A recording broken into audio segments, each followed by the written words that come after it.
Good morning, good morning. It's a Thursday morning and the day is good. Dili siya kayo init, makulimlim ang panahon. Siguro spillover pa ni sa bagyo ni atong isa ka adlaw. But I praise God. We praise God because He is able to wake us up this morning. O piskay ang tumapanglawas. So is it not beautiful, my dear friends, nga karon nga adlaw buhi paghihapon ta nga ni sugat sa bidlisib sa adlaw. So sa kadako nga pribilehiyo, sa kadako nga butang ato gyud pasalamatan sa atong buhi nga Dios kay nitoy hakaw paghihapon kita uban sa atong mga kinabuhi. Og salamat sa Dios sa ato ang mga pamilya. Salamat sa Dios nga pagmata na to ganiha na natong asawa nakaluto na ug nakapamahaw gyud kita. So we're ready to go to work. Before that devotional sa ta mga igsoon, no? Atong devotional gikuha nato sa karon nga adlaw gikan sa Salmo 118:5 to 14. Ug akong pagabasahon kini mga igsoon, nagaingon didto nga when hard pressed I cried to the Lord. He brought me into a spacious place. The Lord is with me. I will not be afraid. What can mere mortals do to me? The Lord is with me. He is my helper. I took in triumph on my enemies. It is better to take refuge in the Lord than to trust in humans. It is better to take refuge in the Lord than to trust in princes. All the nations surrounded me, but in the name of the Lord I cut down them. They surrounded me on every side, but in the name of the Lord I cut them down. They swarmed around me like bees, but they were consumed as quickly as burning thorns. In the name of the Lord I cut them down. I was pushed back and about to fall, but the Lord helped me. The Lord is my strength and my defense. He has become my salvation. So salamat sa pulong sa Dios niyan nga karon nga adlaw nakapalig-on ka nato. Truly the Lord is our salvation. Diha kita nagarely sa atong kusog, diha kita nagarely kung kita down, hopeless. So diha kita sa atong buhi nga Dios nagasandig. So siya ang atong lig-on nga sandiganan.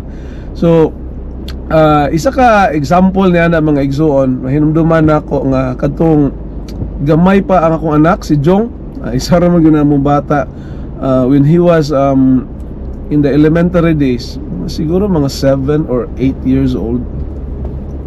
Gusto gyud nako na siya nga makakat-on og bike. Kay sa tinuod lang murag kami mismo nga mga ginikanan we are really very protective, pero nakita namo nga isa sa mga skills nga dapat niyang tun-an kanang magbike. Kay ako kabalo man ko mo bike, kabalo sad ko mo motor, si Mrs. si Dimes kabalo sad. So dili sad namo gusto nga kawangon sa iya ba kanang opportunity to bike, but we do not want to him to ride on a motorcycle.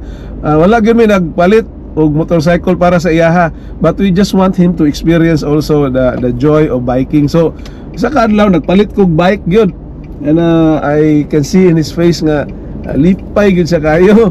Kay tun-an na ako siya og bike. So moto dito mi nagtuon sa harap ra pod sa amo ang balay, pero sa harap sa balay pertiro bagyong daghana gyud kaayo nga mga kutsi nga pwede ra gyud nimo magasgasan. So ingon sa iya nga careful lang ka dong.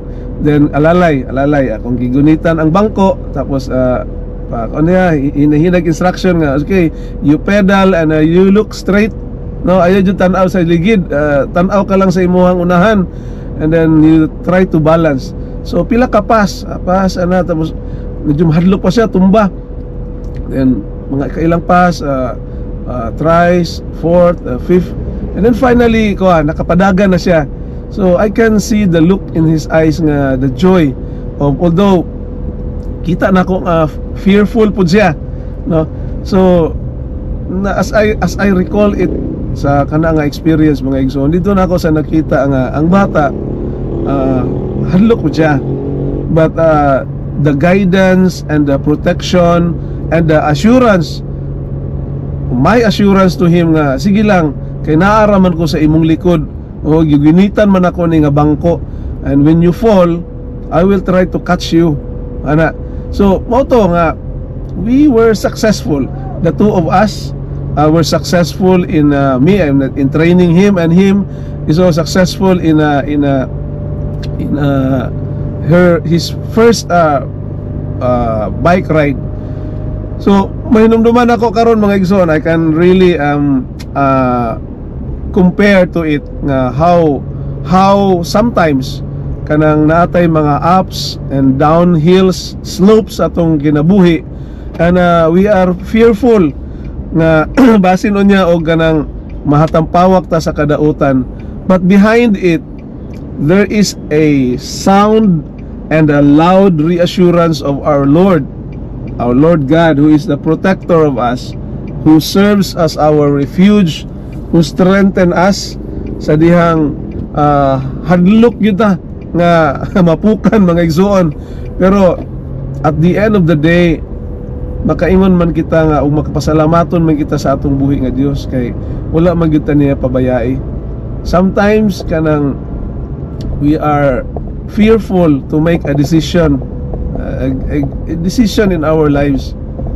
Mayroon nga sa una ma-connect na sa nako nga baon gid mi sa utang, no? We have a payables among balay, kay kana among balay pag-ibig ra man namo na ginabayaran na muna bulan-bulan, o nasa may mga utang sa bangko, nasa may utang sa eskwelahan, kabila ang mga utang. Although na ako'y trabaho, but the fearful decision that I made is that kanang katong nagpabayad ko, nagpa-early retirement ko. So knowing magpa-early retirement ko, pero I will be working abroad. So daka siya advantages, but I have fear nga this is my first time nga mo work abroad, unsa kay mangyari, mapalayo ko sa akong asawa, sa akong anak, unsa kay mangyari. So there are exchanges of my minds nga nag-float nga unsay mga pros, sa po'y mga cons.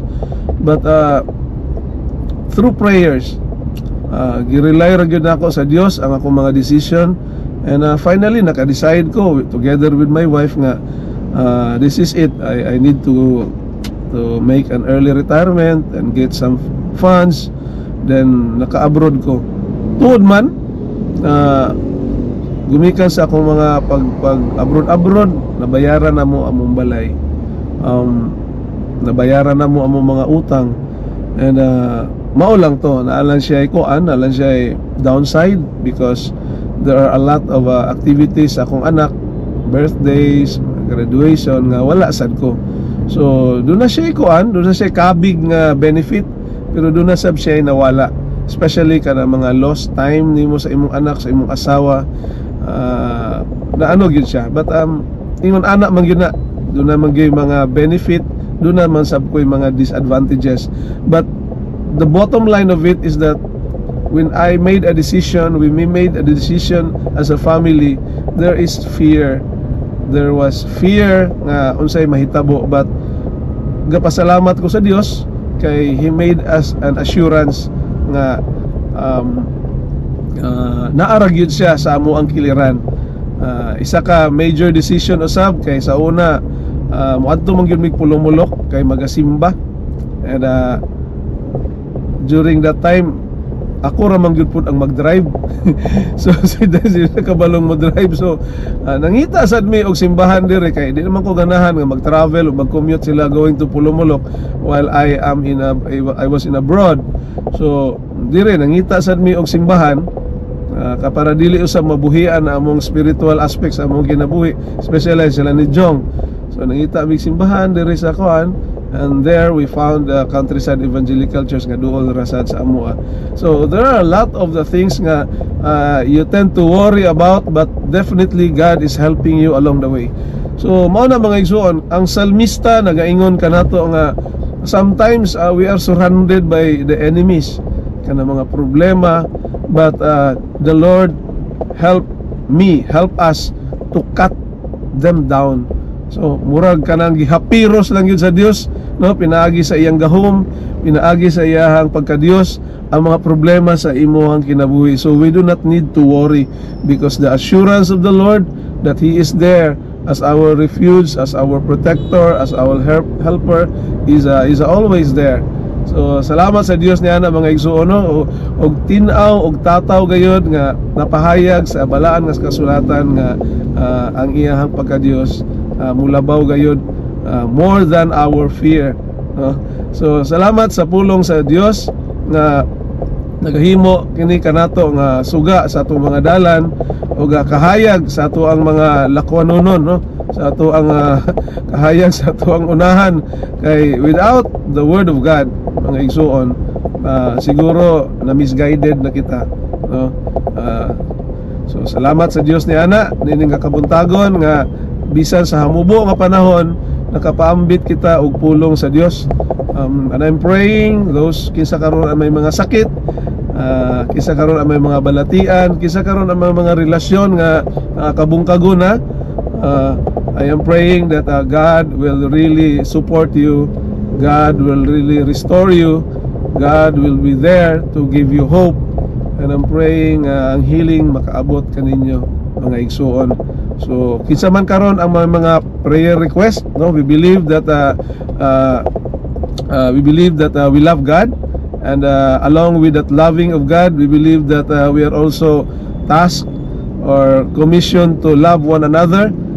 So as we love one another, we recognize and we realize that we need to pray for each other. So we believe in a corporate prayer, we believe in praying for each other. So kinsa man karon ang may mga problema, may mga gusto nga paampuan, we would like to help you pray for that.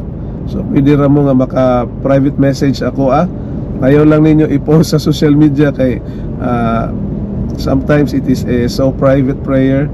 So you can private message me for that prayer request, and I can help you pray for those things. Okay, we believe nga if we pray one another, the Lord will hear us. Okay, nakadungog man gyud na siya, because prayer is not just a request, but prayer is something like it's a surrender. Is a form of praise, is a form of worship.